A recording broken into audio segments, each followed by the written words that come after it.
Kalau kamu driver ojol dan masih mengira nasib kamu dijaga pemerintah, coba pikir ulang. PM12 tahun 2019 itu bukan payung hukum, bahkan pejabat Kemenhub sendiri pernah ngakuin itu.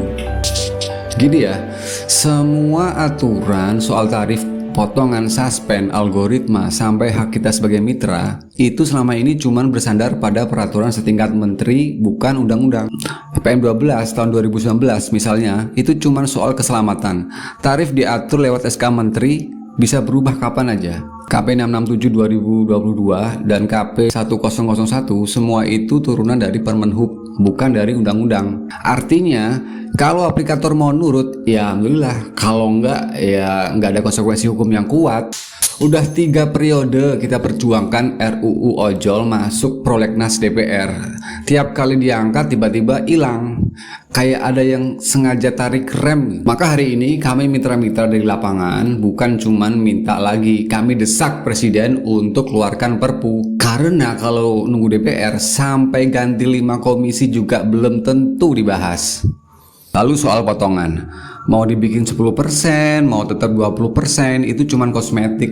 Yang penting sekarang bukan angka tapi transparansi. Driver dapat 10.400 dari order 17.000, sisanya kemana? Nggak ada penjelasan. Yang katanya dipakai buat asuransi, promo, CSR, beasiswa, saham, server, maintenance, tapi nggak pernah ada auditnya, nggak pernah ada laporan ke publik.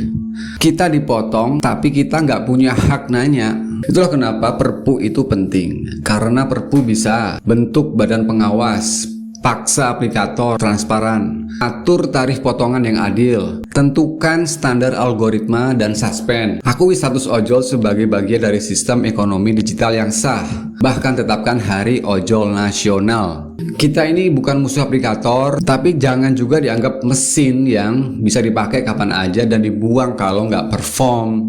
Negara harus hadir, jangan biarkan aplikator terus main cantik di atas ketiadaan hukum. Kalau pemerintah serius, keluarkan Perpu. Kalau enggak, kita siap gelar mosi tidak percaya. Kita nggak minta lebih, kita cuma minta yang adil. Jadi sekarang kita ngerti kenapa tarif bisa berubah semaunya, kenapa potongan makin tinggi, kenapa suspend nggak bisa dibantah. Karena semua itu nggak punya dasar hukum yang kuat. Cuma diskresi, cuma SK, cuma tambal sulam. Makanya kita bilang ojol butuh Perpu, bukan janji politik, bukan rapat yang nggak ada hasilnya. Kalau kamu setuju, bantu suarakan ini, tag Presiden, tag Kominfo, share ke grup komunitas kamu. Karena kalau kamu diem, mereka akan terus ngerasa bisa atur segalanya. Dan di part 2 kita bakal bongkar lebih dalam kenapa potongan aplikator itu nggak sekedar 10% atau 20%, tapi bisa lebih. Dan nggak ada yang tahu uangnya kemana. Lanjut ke part 2 ya.